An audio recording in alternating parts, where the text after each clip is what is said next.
Vietnam. After World War II, France, then America, become mired in the century's longest war. The pivotal event is one of the bloodiest and most historic battles of the 20th century, Dien Bien Phu.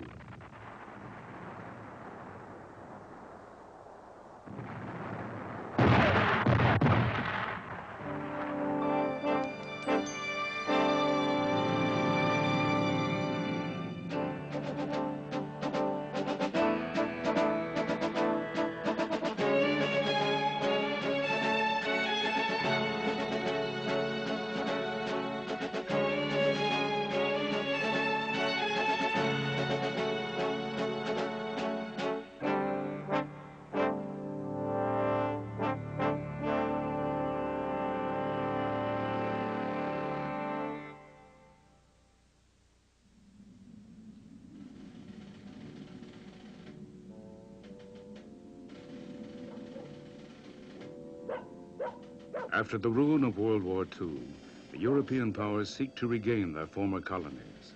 Indochina is the most prized French possession, comprising Laos, Cambodia, and Vietnam.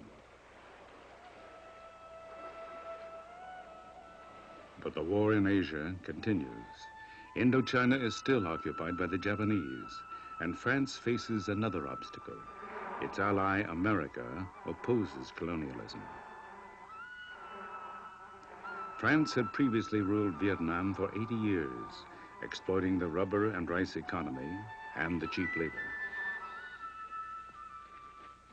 Vietnam's peasants had repeatedly rebelled.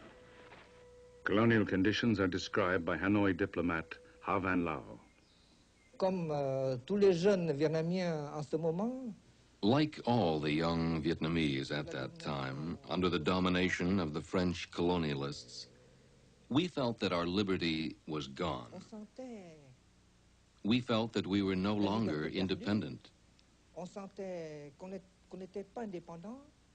In colonialist days, from a political point of view, the word patriot was a synonym for criminal, and patriots were treated as such. That is to say, prison. There were more prisons than schools. Independence and liberty were empty words. One punishment for insurrection, public execution. But the Vietnamese nationalist movement grows under the charismatic leadership of Ho Chi Minh.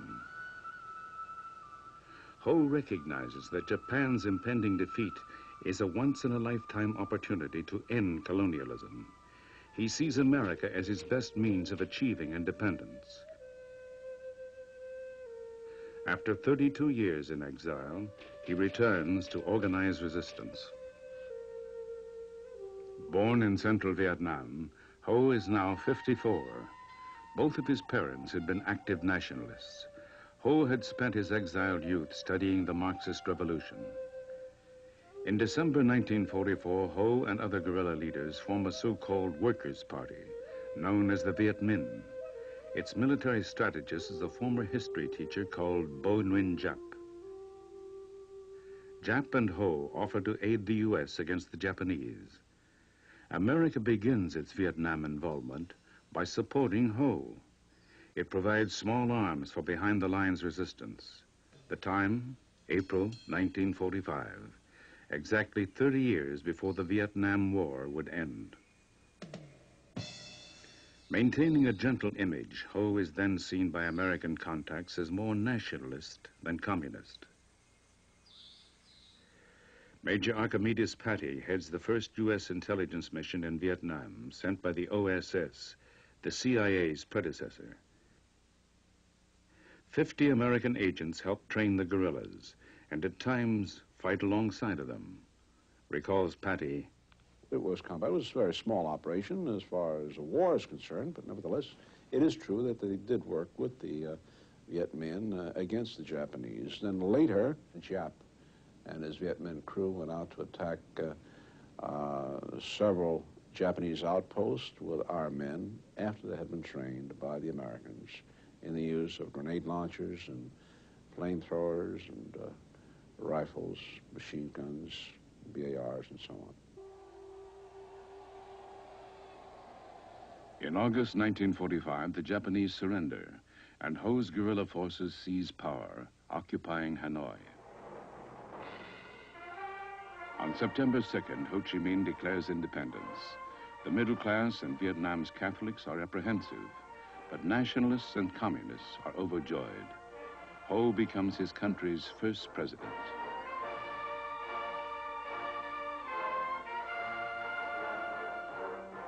The public celebration in Hanoi's Dien Square is recalled by American agent Archimedes Patty. It was a very touching ceremony. I could tell from the reaction from the crowd, and the crowd was fantastic. Ho was very anxious for recognition. He actually always kept harping on the point, why don't the United States give us moral support? We don't want anything else from them. Nothing but moral support. But America steps aside. The U.S. needs its European allies in the developing struggle against communism. The French reoccupy Vietnam. Colonialism returns.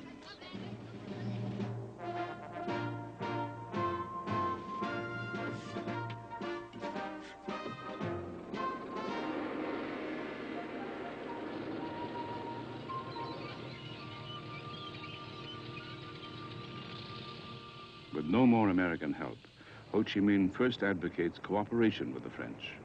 Their response is to make Vietnam semi-autonomous. In 1946, Ho travels to France to negotiate, but finds no real political independence. Back in Hanoi, Ho tells his compatriots the terms are unacceptable. November 1946, the war begins. There are 3 years of sporadic, inconclusive fighting. To the rest of the world, it is an obscure Asian conflict. But in December 1949, Mao Zedong's communist victory in China, followed by the Korean War, shocks America. The U.S. now arms the French in Indochina, and Mao provides modern weapons for the Viet Minh. Another 3 years pass, with Vietnam as an escalating East-West war. In 1952, the Communist Viet Minh Army takes over the strategic valley of Dien Bien Phu. The valley dominates supply routes linking Vietnam, Laos, and China. The French commander, General Henri Navarre, decides to occupy Dien Bien Phu in a daring parachute assault. The purpose of Dien Bien Phu was to defend Laos, and I decided on the Dien Bien Phu entrenched camp because with the state of my forces, which I said were inferior to those of the Viet Minh in terms of mobile forces, the strategy of blocking the road from Laos to Dien Bien Phu was the only one which seemed to be reasonable, and I am still certain that it was the only one. November 1953. The French fight their way into Dien Bien Phu. The French Air Command has serious doubts. The valley is 170 miles from Hanoi. Supply planes can only just make the return trip.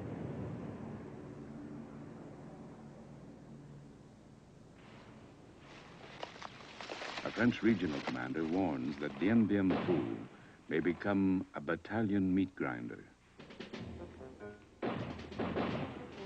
Now, having taken Dien Bien Phu, the French plan is to pursue the communists in their border sanctuaries.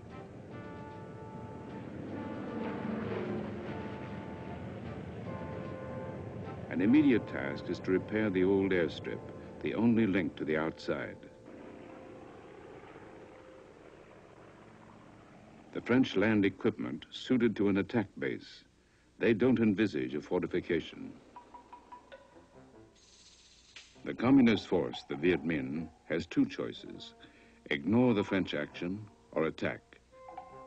Studying his tactical maps, the communist commander, General Giap, tells his officers, "We will wipe out at all costs the whole enemy force at Dien Bien Phu." Jap is the master strategist throughout the Vietnam conflict. We had to count every bullet, but we were inspired because we never before had been able to gather such a force. We were optimistic, but there were many difficulties. When Chairman Ho gave me the leadership, we talked all night. He said to me, "Our forces grow stronger day by day, but we must not let the enemy destroy the strength." He asked, "Can you do it?" I thought for a while and answered, "The enemy won't be able to destroy our strength. The difficult thing will be to take the initiative." 6 Viet Minh infantry divisions force march 20 miles a day. They head for a rendezvous with history across the distant mountain peaks.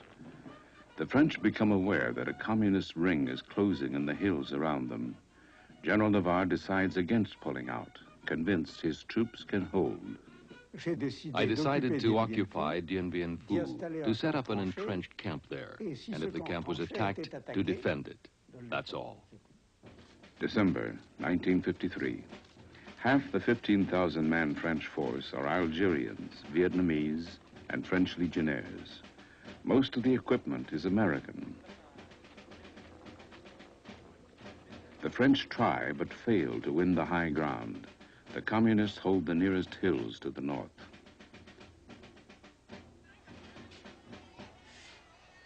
Beyond the eyes of the French, an army of 20,000 peasants and tribesmen clears the way for the coming soldiers. They labor to open up jungle trails, a human convoy stretching 500 miles from the supply depots at the Chinese border. A veteran of Dien Bien Phu, Colonel Hao Van Lao. Getting supplies was very difficult because we had to use routes through the jungle. We couldn't use the roads, the large roads, because of the bombings. And then to get 1 kilo of rice to the front at Dien Bien Phu, we had to use 4 kilos for the carrier because the rice was transported on men's backs by bicycles.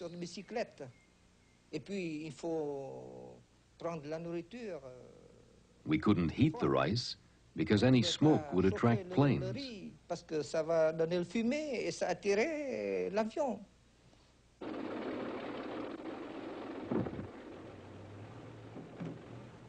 The French build a chain of fire bases on small hills across the valley. The 7 main strong points are called Claudine, Huguette, Dominique, Eliane, Gabrielle, Beatrice, and Isabel. The communist slogan is, "Everything for the front, everything for victory." There is a new urgency. The great powers have just agreed to meet in Geneva in May 1954 to settle Cold War issues, including Indochina. This means the Viet Minh must achieve a decisive military victory within 5 months. The Viet Minh understood that if the French command could be seriously defeated at Dien Bien Phu, this would allow them politically to win the war. Then they decided to put everything into it, to take all the risks, increase their manpower, and accept even greater losses than before. And China granted massive assistance. Direct Chinese assistance includes 600 Russian-built Molotov trucks, which must defy airstrikes and monsoon rains. The French believe their defenses can contain any attack. French intelligence knows the communists are bringing in heavy guns, but artillery experts underestimate their caliber and accuracy. Late February 1954, 5 months of back-breaking labor has brought the communist armies to the door of Dien Bien Phu. The last 50 miles of mountain road have to be built virtually from scratch.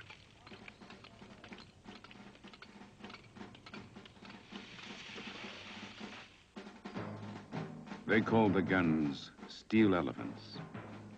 They drag 200 heavy guns an inch at a time, half a mile a day through mountains. Colonel Hao Van Lao.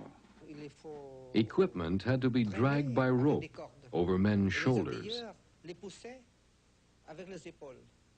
And one time a rope broke. and one of our artillerymen threw himself behind the wheel of this big piece of artillery to stop it from sliding into an abyss. That was the morale of our fighters, who would sacrifice themselves to save a piece of equipment from falling.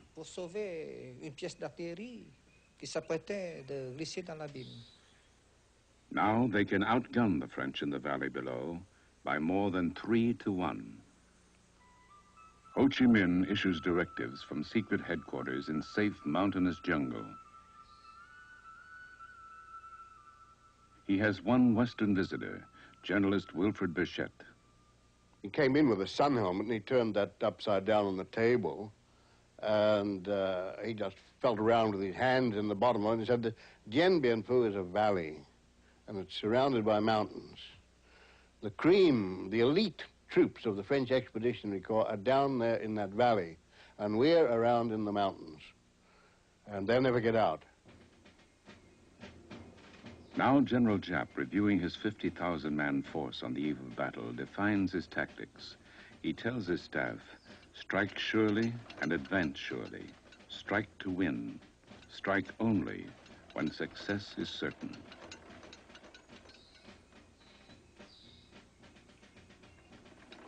To make success more likely, Giap has secreted his heavy guns in fortifications carved out of the mountains. The guns overlook the French, but are virtually undetectable.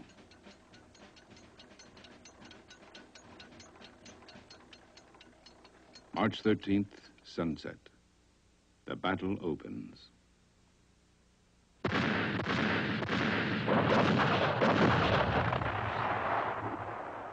The communist artillery dramatically reveals its presence, pounding the unsuspecting French on the valley floor below. The first waves of Viet Minh advance on strong point Beatrice, which overlooks the entire French position. The communists launch a whole infantry division against it. Under the heavy shelling, only one French fighter bomber manages to take off.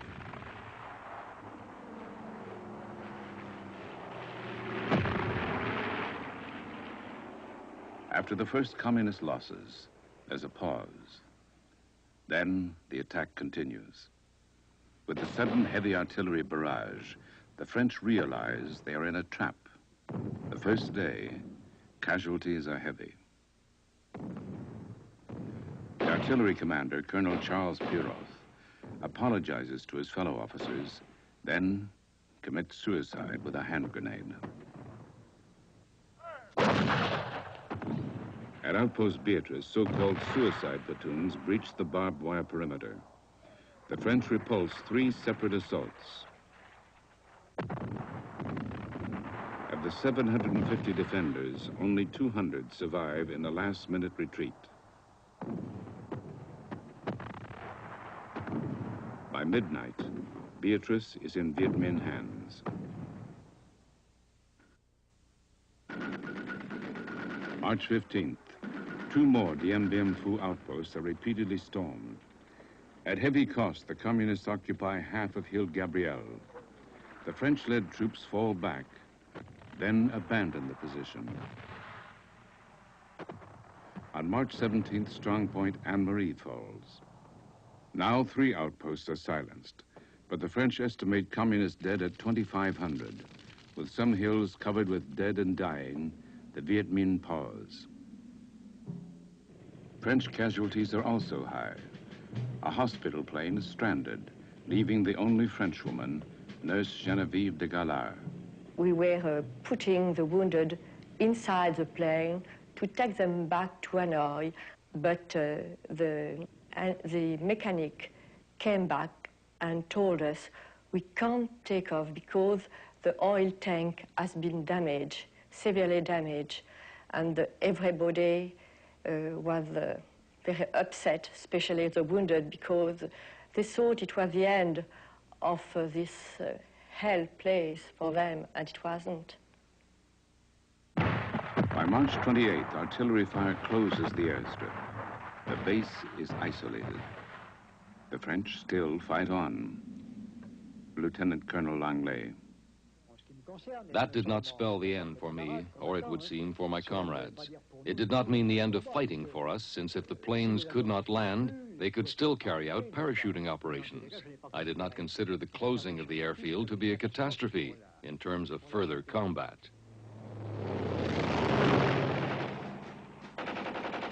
In a bold move to keep the aerial supply line open, the French go on the offensive.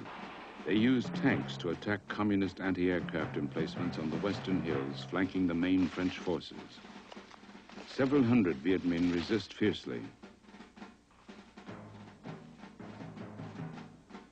The French commit more tanks to the action and break through, led by paratroop commander Lieutenant Colonel Bijard. It was the first victory of Dien Bien Phu. The Viet Minh were shattered. They wanted to show that they had units capable of fighting. So Colonel de Castries came back and said to me, "Bruno, only you could have pulled this one through." I said, "Yes, Colonel, but operations like this cannot be carried out every day, because I just lost my best officers, both senior and junior. It would be possible if you gave me the men to start all over, but we cannot play this game very long."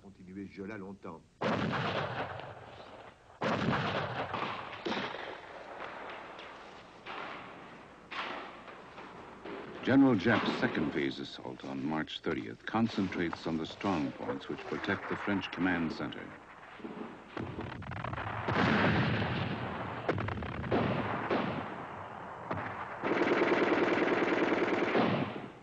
Two important outposts are overrun. The French push hard and retake them, but lose 2,000 men in 5 days.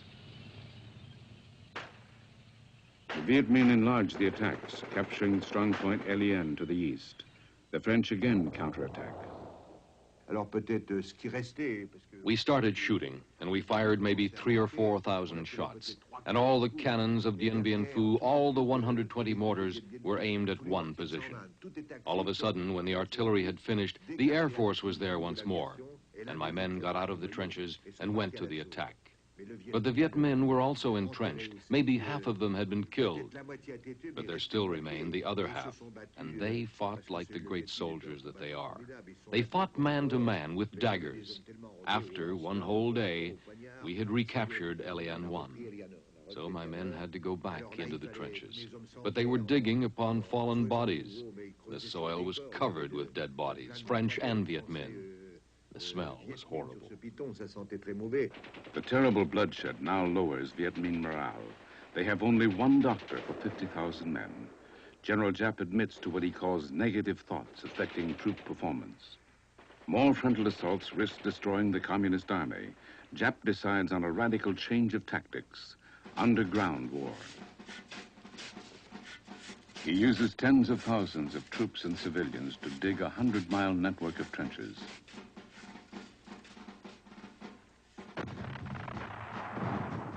Soon, the 6-foot-deep trenches reach like tentacles around the low hills in the valley's center. When the trench lines are complete, Giap resumes the offensive. Now his troops are almost face to face with the French.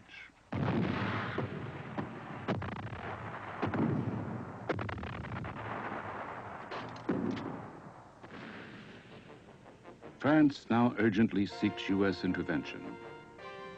America is already paying 80% of the war bill, providing giant Globemaster transports to airlift French reinforcements. The French request and get more American arms and fighter planes. But the U.S. wants its major allies to join the aid airlift. Britain refuses, fearing such intervention would escalate the East-West Cold War. America hesitates.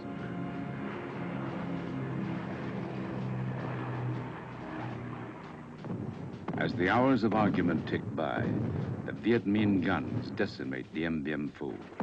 It becomes so bad the French cannot even bury their dead. Colonel Bijard. All the able battalions had come, all the battalions. I kept telling my men, we must find a formula. We must hold on one more day. The Americans will not let us down. They may come. We felt we needed a day, an extra day. That is why we saw this thing through. Supplies are dwindling. By late April, the French control only a fraction of the valley center. Almost a third of the French force has been wiped out.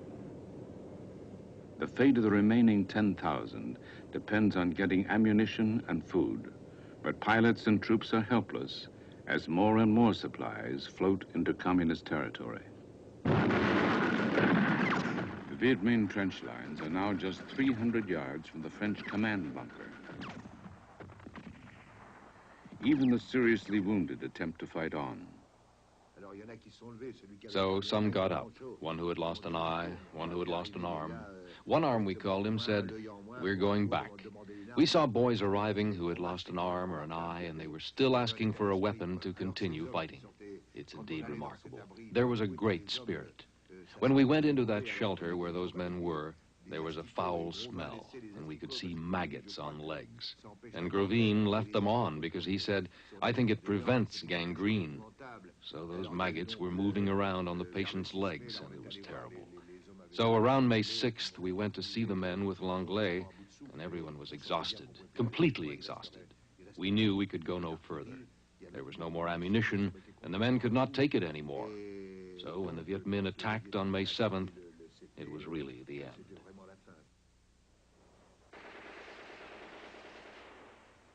The end is an anticlimax, resistance futile.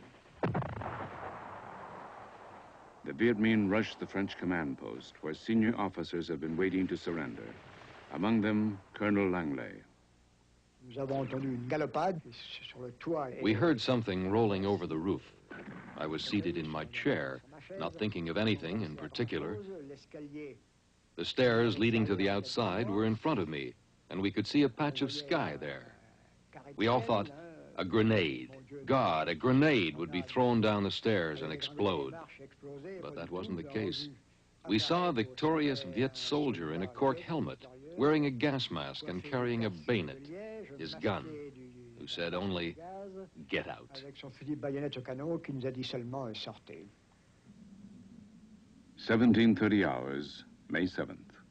Finally, the Valley Arena is silent.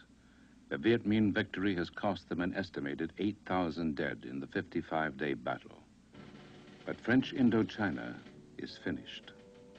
On both sides, history records the battle as extraordinarily heroic, the aftermath less so. The French are obliged to parade in mass surrender for the communist cameras. 10,000 prisoners start a march into captivity, which only 1 in 2 survive. Colonel Bijard. Apart from the casualties of Dien Bien Phu, more than half of the survivors of Dien Bien Phu died in captivity. Worn out and abandoned, they lay on the roadside, and we were forbidden to help them. The Viet Minh would leave them to their fate, feeding them a handful of uncooked rice. What could they do? The poor fellows died along the roadside. They march for up to 60 days to the Red River prison camps 500 miles away. The Viet Minh are without doctors. Those who weaken die where they fall. The Geneva Conference in Indochina begins as Dien Bien Phu falls. Britain, France, Russia, and China sign the accords, but America does not. The agreement partitions Vietnam at the 17th parallel. This border remains for 20 years. General Bon Win Giap's victory at Dien Bien Phu at age 42 places him among the great generals of modern history.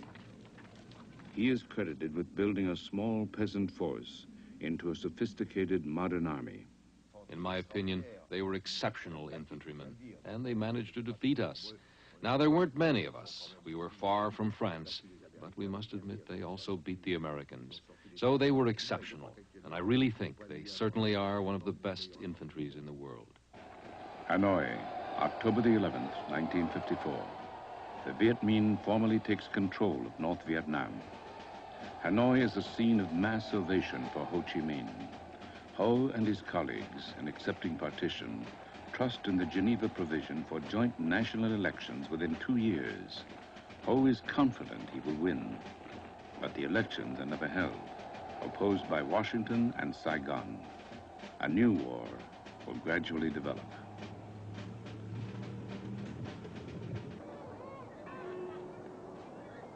In a period of legal migration, almost 1 million people leave the communist North.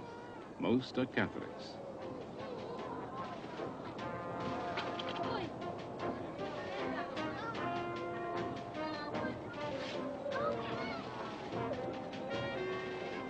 French and American Navy ships take them to Saigon, capital of the new U.S.-supported Republic of Vietnam.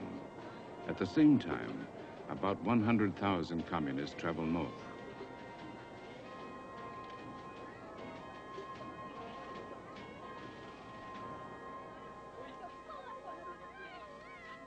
After the partition, there is social upheaval. In the north, land reform is hasty and savage. Landowners are executed, as many as 50,000 according to Western accounts.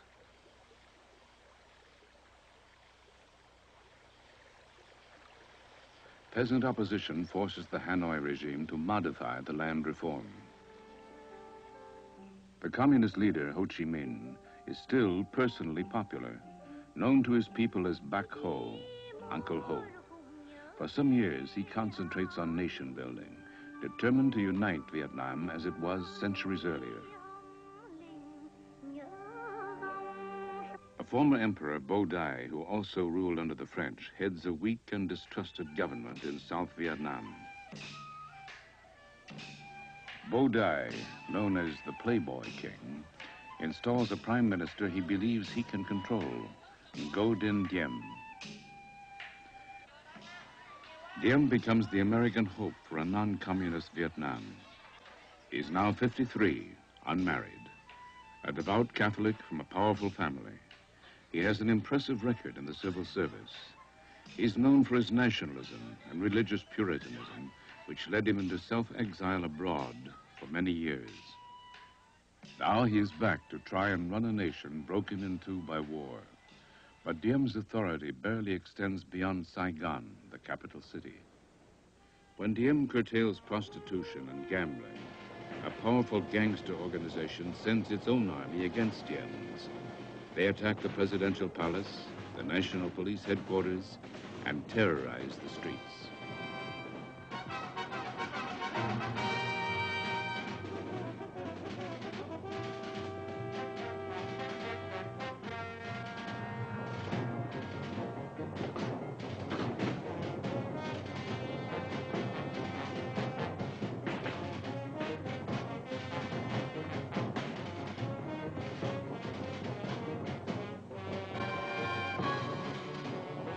Diem's forces drive the rebels out of Saigon, and he later crushes the religious sects.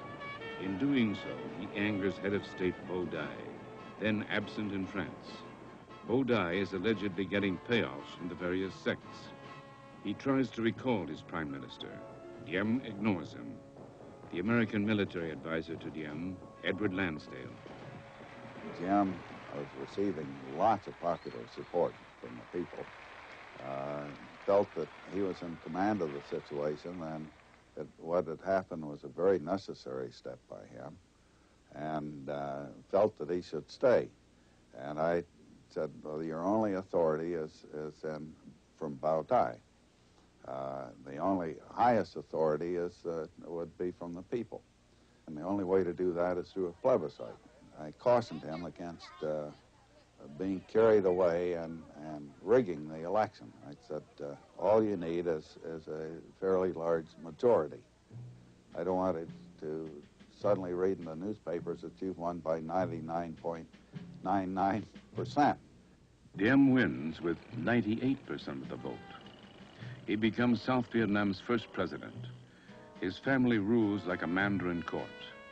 Government, he says, functions through close personal relations at the top. His elder brother, Thuc, is Archbishop of Hue. His younger brother, Nu, is appointed chief advisor.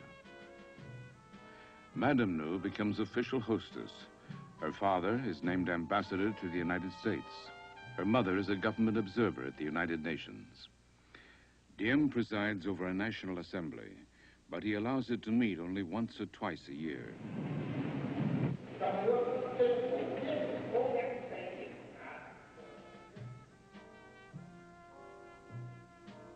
After 15 months in power, Diem has an army of 135,000, partly trained by a few American advisors, but communist strength in the countryside is growing.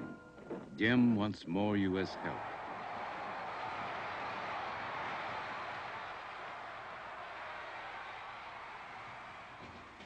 Washington, 1957. Diem meets with President Eisenhower, who pledges more military aid. The U.S. president again and again calls South Vietnam an important Western bulwark against communism. The cost of defending freedom, of defending America, must be paid in many forms and in many places. Unassisted, Vietnam cannot, at this time, produce and support the military formations essential to it. Military, as well as economic help, is currently needed in Vietnam. For Washington, the early China-Soviet alliance under Mao and Khrushchev arouses fears of united communism.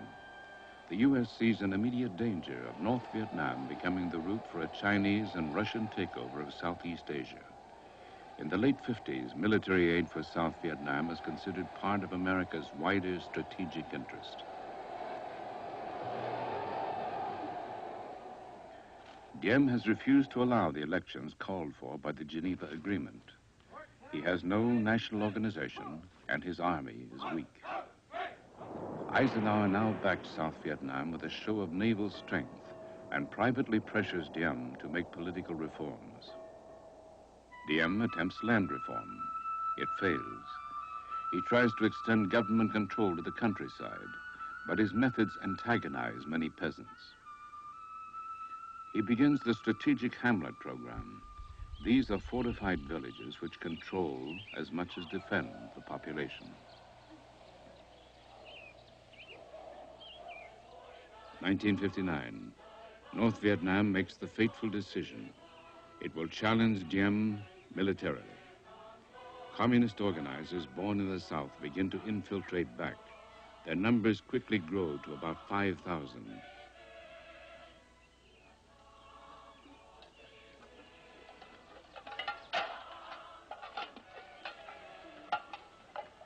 Soon, a network of rebel bases is ready. A guerrilla war is launched under the banner of Ho Chi Minh.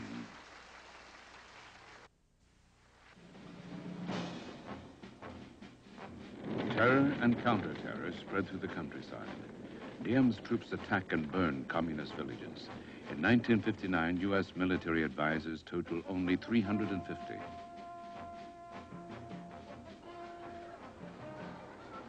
A large part of American aid is goodwill, but it helps mainly the cities. Poverty continues and corruption spreads. Diem's family and friends control the economy. They isolate him from the people. An influential critic, General Tran Van Don.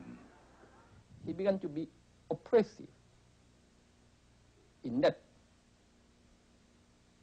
ambitious. He would like to become the king of Vietnam. And he believed too much that God ordered him to be in South Vietnam with a mystic mission. In America, newly elected President John F. Kennedy adopts Eisenhower's policy. Vietnam cannot fall to the communists. Assistant Secretary of State Roger Hilsman. When President Eisenhower had his private conversation with Kennedy on Inauguration Day, President Eisenhower said, "I think you're going to have to send troops. And if you do, I will come up from Gettysburg and stand beside you and support you." 6 months later, in September '61, the war widens. The communists seize a provincial capital near Saigon. They publicly execute the provincial chief.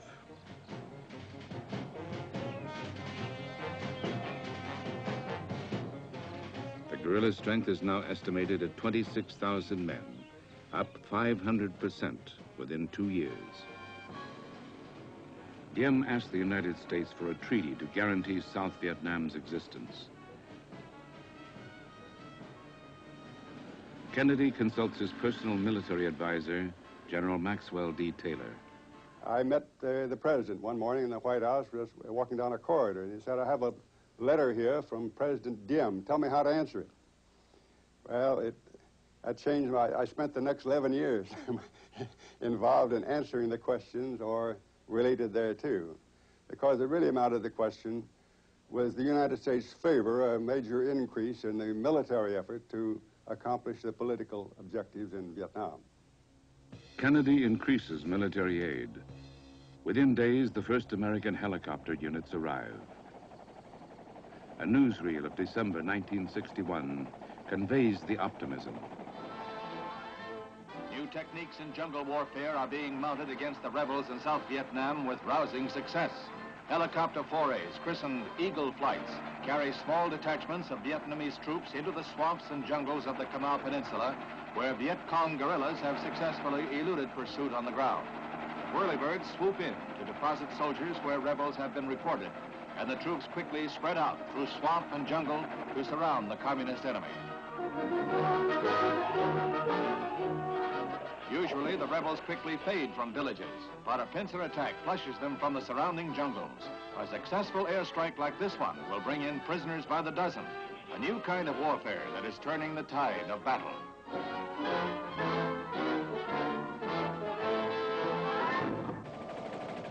In their enlarged advisory role, American lives are now at risk.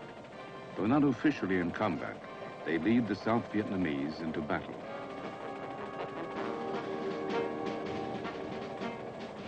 By late 1961, guerrilla ambush is frequent and costly. They control to some degree most of the countryside, tying down Saigon's 200,000-man army. The war is costing $1 million a day.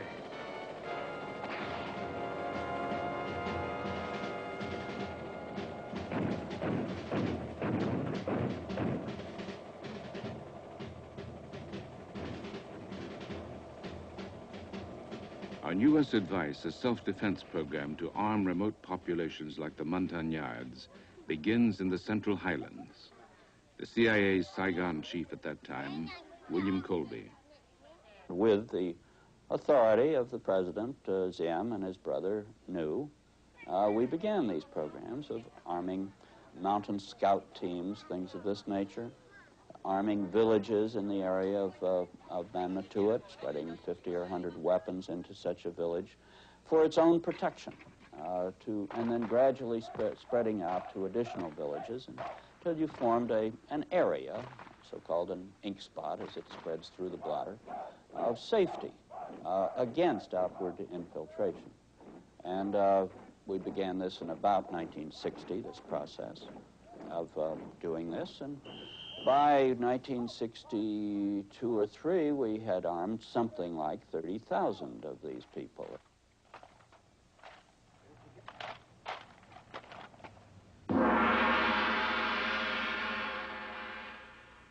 Then comes a sudden setback. In May '63, a nationwide crisis begins when Buddhists are denied the traditional right to fly religious flags. The Buddhists riot. 40 are killed.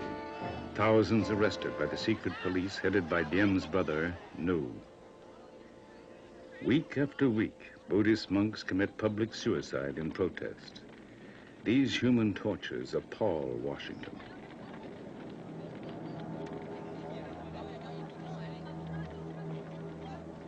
American Ambassador Frederick Nolting argues that Diem is not to blame. It was contrived, in my opinion, strictly by the Viet Cong. It was a political rather than a religious outbreak, motivated by political rather than religious motives. A new American ambassador arrives, Henry Cabot Lodge. He wants Diem's family, especially Brother Nu, removed from power. Lodge meets with Diem.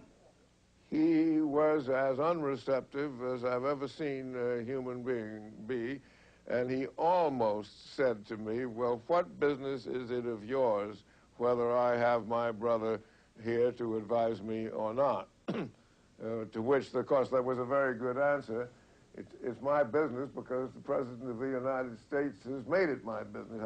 I didn't say that, but I thought that. I thought that. President Kennedy was hoping it would work itself out and became sympathetic to the idea of a coup if the Americans were not responsible and not involved in it. For Dien, the end would come not from the communists, but from his own army. Within 3 months, he would be assassinated by his generals.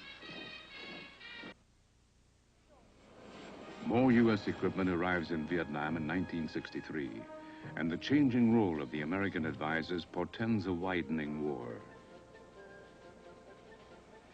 In 5 years, their numbers have risen from a few hundred to more than 16,000. Their job is to train and guide South Vietnamese troops, to lead them into combat, but not to join them. But as the ground fire increases, the Americans start firing back. The destination this typical day is a small airstrip in the Mekong Delta. A South Vietnamese unit has reported heavy casualties.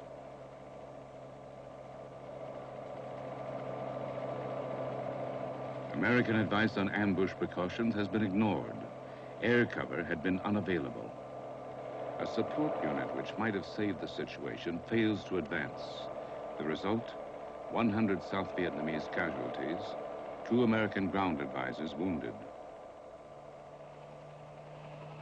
U.S. helicopter pilots must come to the rescue. The operation is called Dust Off. Again and again, the advisors become ambulance men, picking up the dead and wounded of an ally who ignores their advice. There is growing disillusionment in the field and in Washington, but the very weakness of their allies seems to demand greater American involvement.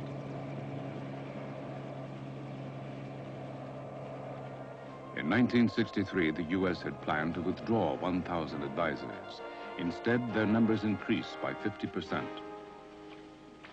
There are 23,000 Americans in Vietnam by the end of 1964, and they are only the beginning.